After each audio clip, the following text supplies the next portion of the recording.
গণ আন্দোলনের ৮ মাস পার হলেও এখনো আপিল বিভাগে ঝুলছে জামায়াতে ইসলামের নিবন্ধন মামলার খালাস না হওয়া পর্যন্ত দলটি অংশগ্রহণ করতে পারবে না জাতীয় নির্বাচনে।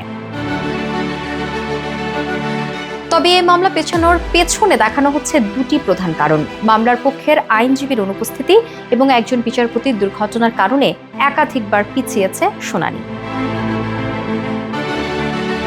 আইনজীবীরা বলছেন, জামায়াতের নিবন্ধন মামলাটি এক সার্টিফিকেটের আপিল, তাই এর পূর্ণাঙ্গভাবে শুনানি হওয়া প্রয়োজন। শুনানি শুরু হওয়ার এক পর্যায়ে যারা এই হামলার অপরপক্ষ, যিনি আইনজীবী ছিলেন, তিনি দেশের বাইরে অবস্থান করছেন, কিন্তু উনি না আসলে শুনানি শুরুও হয়ে গেছে। অর্ধেকেরও বেশি শুনানি শেষ হয়ে গেছে। এই সময় আরও একজন বিচারপতি দুর্ঘটনার শিকার হয়। এই অ্যাক্সিডেন্টের কারণে প্রায় 1 মাসে তিনি আদালতে আসতে পারেননি।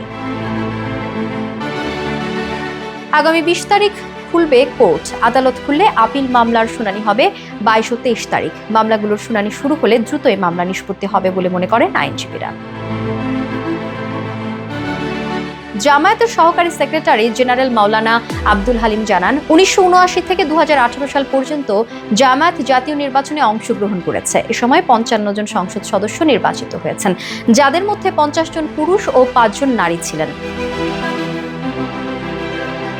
তিনি বলেন, নিবন্ধন পেতে বিলম্ব নিঃসন্দেহে আমাদের জন্য কষ্টদায়ক, তবে আমরা ন্যায় বিচার আশা করি। এটি আইন ও সংবিধানের সঙ্গে সম্পর্কযুক্ত বিষয়। জামায়াতে ইসলামী জনগণের সমর্থন নিয়ে রাজনৈতিকভাবে সক্রিয় একটি দল। এসব বিষয়ের সিদ্ধান্ত এখন আদালতের হাতে এবং আমরা আশা করি আইনানুগ প্রক্রিয়ার মাধ্যমেই আমাদের রাজনৈতিক অধিকার ফিরিয়ে দেয়া হবে।